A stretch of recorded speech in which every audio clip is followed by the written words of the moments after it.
I invite you to take a nice deep breath and let it go. And let yourself relax. Just let yourself slow down. Just let yourself be fully present right now.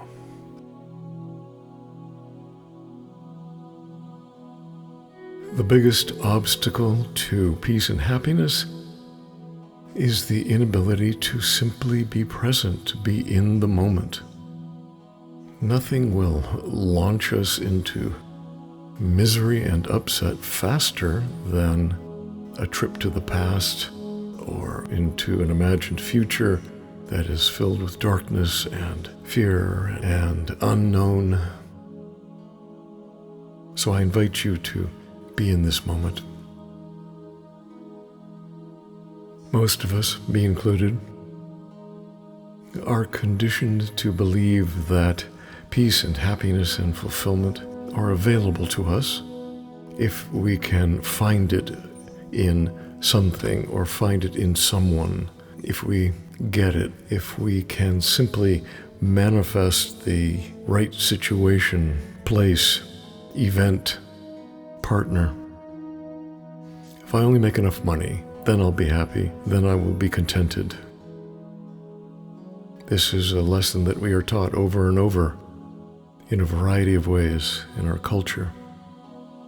And with the advent of always available internet, which we carry in our pockets and have next to the bed so that we can give it our attention the instant we wake up, we tend to be continually focused on out there.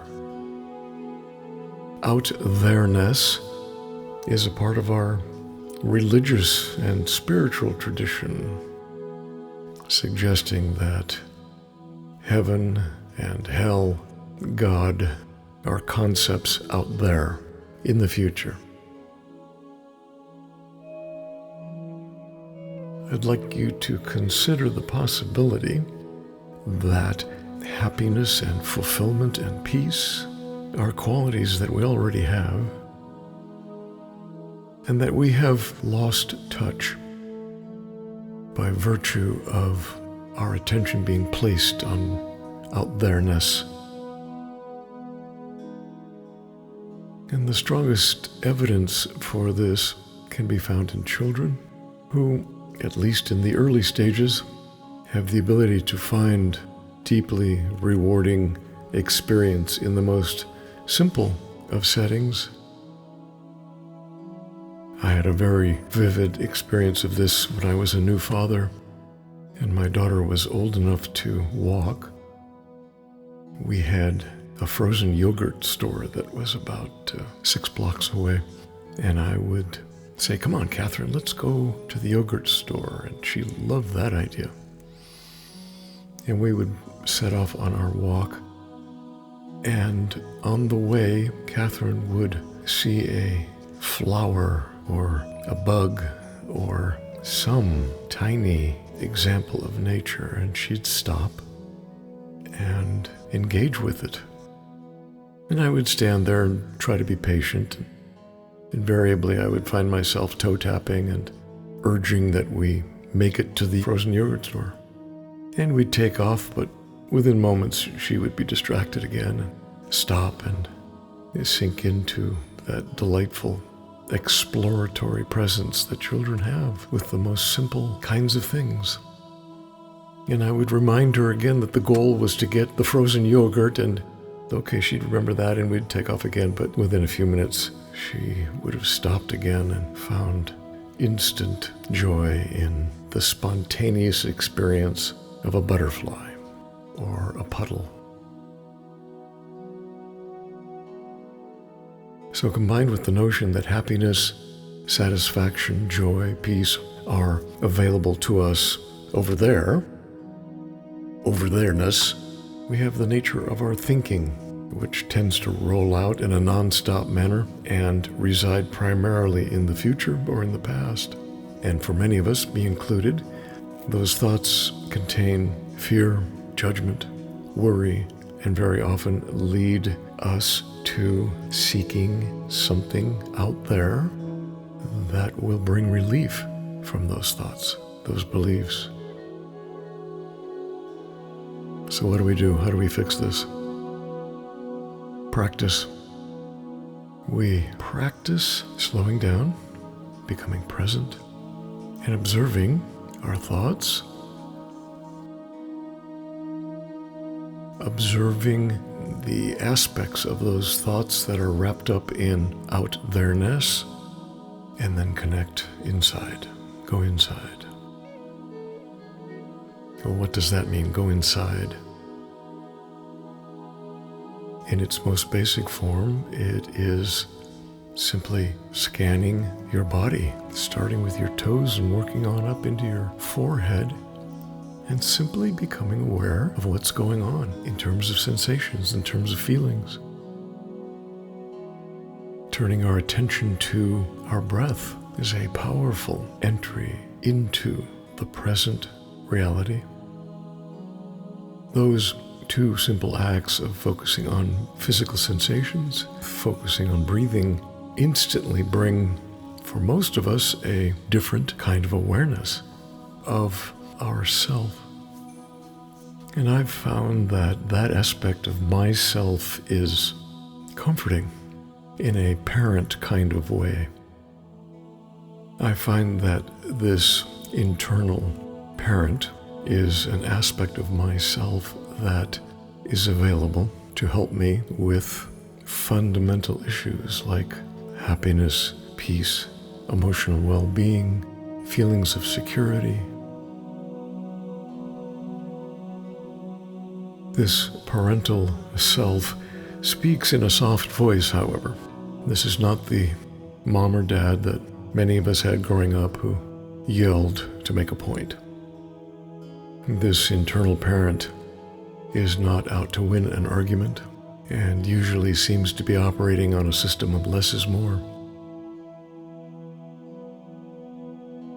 When I consult with this parent over some issue that is challenging me, it is just as likely to respond with, well, what do you think, as it would with an answer. And that's very often a clue that I am encouraged to sleep on it. When I slow down, when I feel this parent aspect of myself come forward, when I allow the noise of my typical thought streaming to settle down, when I ask for guidance in regard to something, when I express concern or fear about the future, increasingly what enters the picture is faith, which I define as the knowing that it's all going to turn out okay. For the first 30 years of my life, faith was characterized by a very severe-looking, bearded fellow in the sky who was out to punish me. And it has occurred to me recently that that notion was another aspect of out-thereness. And what I've come to learn and accept, because it works for me, is that God is not out there. That God is within me and within you, within every person, creature, event, and thing in the universe. And this drives home the notion I'm advocating that happiness, peace, joy, fulfillment is all an inside job. It all results from a turning inward, a turning down of the mental noise, a connection, an awareness of God within, an awareness of God in everyone I will encounter today. and a recognition that a life well lived is one that comes into alignment with that reality. Life powerfully and creatively and happily lived is one that is self-honoring first and foremost, and then honoring of others.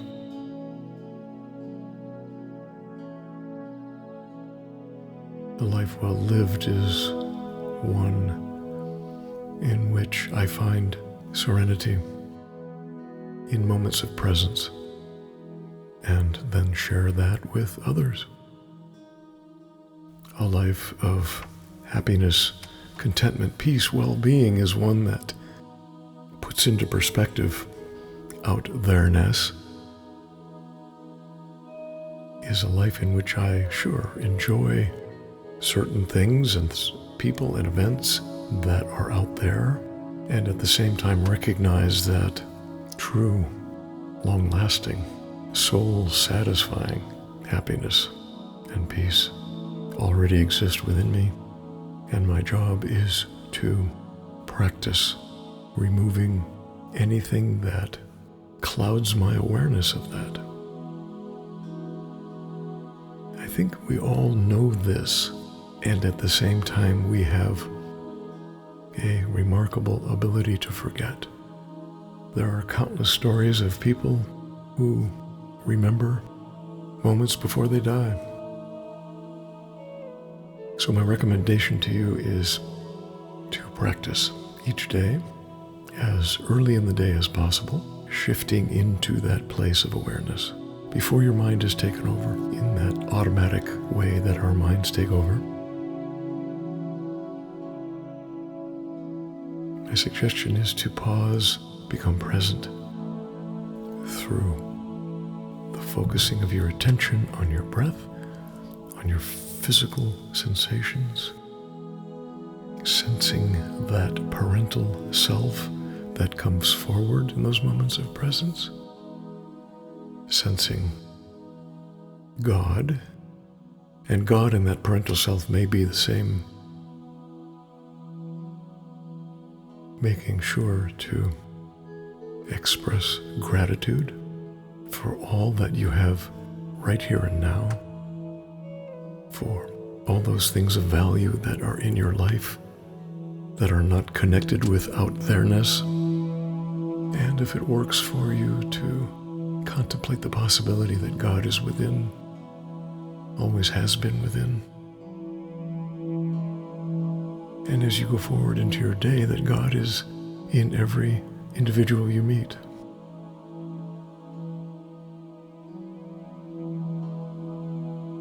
Have a great day.